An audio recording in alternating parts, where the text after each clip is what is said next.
what's up, guys? This is Ed from Elite Savage, and today I'm going to be talking about the top 5 favorite decks of this 2020.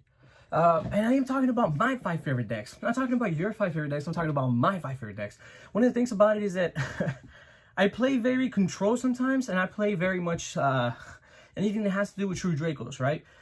So today's video is going to start off with number 5, which is the deck that I enjoy the least out of the 5, but yet still on my top 5 favorite decks of this 2020. 2020 has been very, very crazy because, you know, the Rona and, you know, this and that, and then no locals, no regionals, no YCSs, no Nats, no nothing, right? A lot of decks have came out with a lot of support, and it's one of the things that I really enjoy about this 2020, that we've had the opportunity to just sit down and really play a lot of these decks, you know, a lot more comfortably sometimes without having to really you know, be too worried about having to play meta. You know, I am one of those people who play Yu-Gi-Oh for fun. What is playing Yu-Gi-Oh for fun, right? But I enjoy stuff like that, and that's just me. If you don't like playing Yu-Gi-Oh for fun, that's completely cool. You know, I like playing for fun, so it's one of the reasons why I make fun decks like True Draco Eldritch, True Draco Eldritch Zoo, True Draco Eldritch, True Draco Zoo, Eldritch Invoked, Dogmatic Eldritch Invoked, Dogmatic Eldritch. You know, a lot of these are kind of like tier 1 sometimes at like specific times, but it doesn't mean that, you know, these are decks that necessarily are decks that I want to play as, you know, meta. Sometimes I just play them for fun, and it's just like, whatever, fun. But that's just me. So let's go ahead and get into the top 5 of this 2020. All right, guys, so starting out with deck number 5. Deck number 5 is going to be True Draco Eldritch True Draco, whatever you guys want to call it. It's a really powerful deck. It's a deck where I played X-Draft, but you don't necessarily need to play X-Draft. It's one of those decks where you could replace the X-Draft. You could put in the Pot of Desires. You can put in Upstart. You can put Card of Demise, and you can do all that good stuff, right?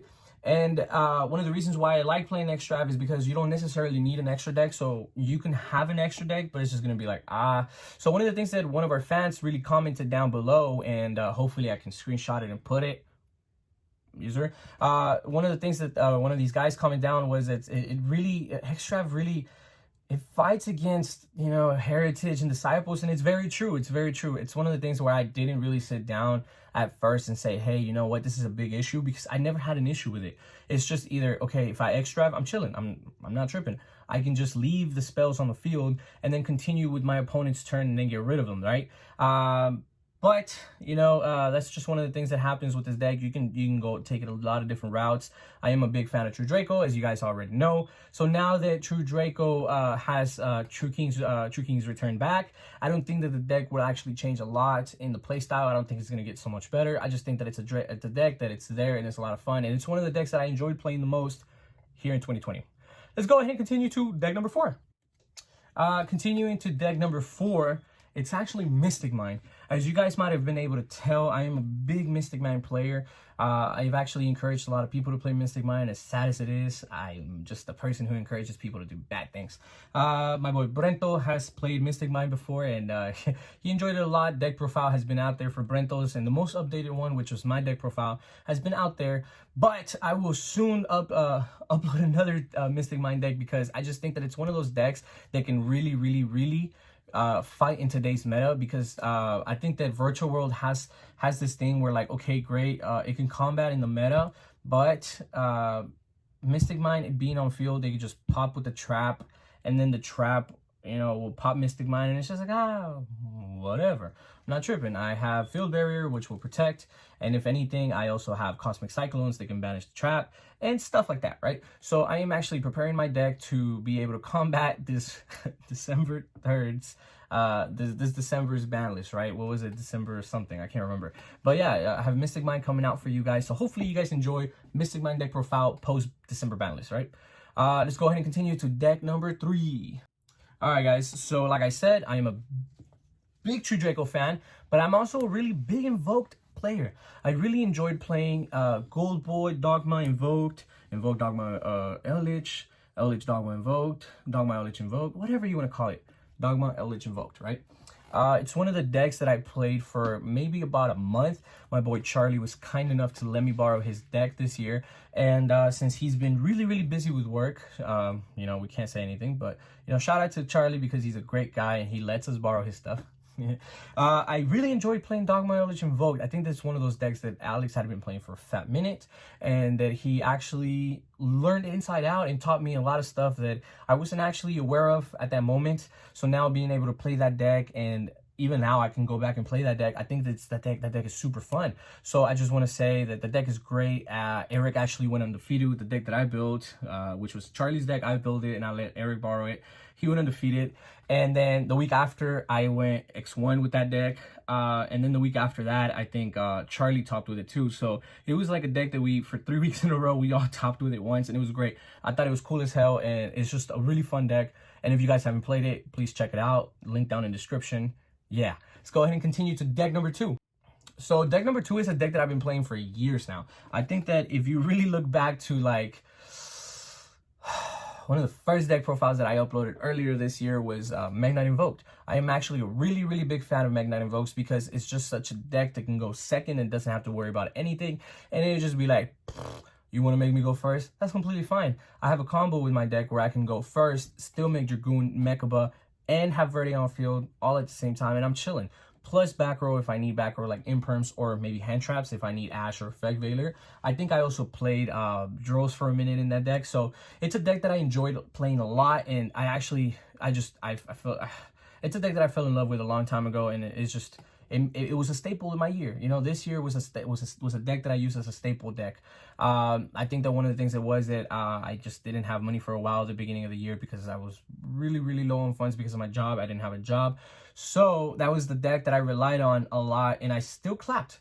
It was the funniest thing ever. It's a really powerful deck, and you guys didn't expect it, and I didn't expect it, and it did well, and I did well, and yeah, that's one of my top 5 favorite decks. So that was deck number 2, guys. Let's go ahead and get into the number 1 deck. You guys might not be surprised, but let's get into it. For deck numero uno, deck number 1, I am going to talk about the dinos. I want to start off in saying that I have friends that known me for years, and I've hated dinos my whole lifetime. One of the things is that I used to think the dinos were super busted, and I still believe that. I think the dinos are super busted, and even now they have like this restriction where it's just like, you know, you're busted, but you ain't that busted. But that being said, I think the dinos are just one of the funnest decks that I've played this year.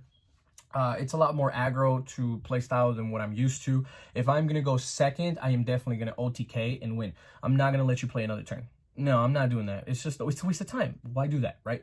Or if I'm going to go first, I'm just going to set up a beast-ass fucking board, and I'm calling it a day. That's it. It's that simple. I'm going to end my board with either a Doka or a Lagia.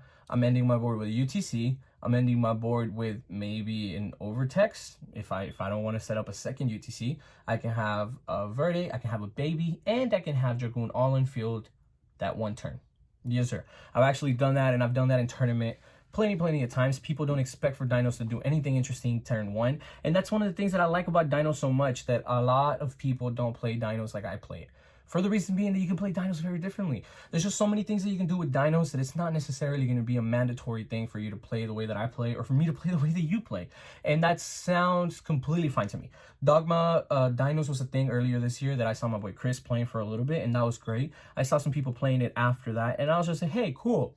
Not for me. For the matter of fact that I'm not a huge on Dogma. I just don't think that Dogma is one of the things that I enjoy playing a lot. I remember back in the day when I used to hate dinos. I remember seeing people play dinos with like Lightsworns. So it was like Lightsworn Dino, and I was just like, wow.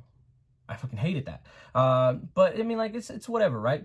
I think that dinos are one of the funnest decks that I've ever played in a while, and that's funny because I'm putting dinos over Magnite Invoked, which is one of the decks that I've been playing for years now.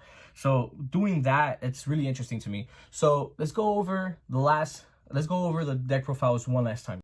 So like I said, guys, at number 5, True Draco Eldritch. Number 4 is Mystic Mine. Number 3 is Gold Boy Invoked Dogma. Number 2 is Magnite Invoked. And number 1 is Dinos. These are really fun decks. I enjoy them a lot. If you don't like them, that's completely cool. Let me know what your top 5 favorite decks of the year are. I'm not talking about old time. Don't come at me with no Pepe, no Magic Specters, no Zodiac Metalfoes. That's one of my decks. That's one of my favorite decks of all time too, buddy. But I'm talking about one of your favorite decks of 2020. one of the decks that, you know, you were able to play this year, that it was allowed or is allowed, or whatever the heck you want to talk about, that it involves 2020. That's just me. I hope you guys enjoyed. These are all purely my opinion. If you don't like them, that's cool. You don't have to like my stuff, but I like my stuff. Guys, let's go ahead and see you guys in the next video. Hopefully you guys enjoyed. Don't forget to like, comment, share, and subscribe.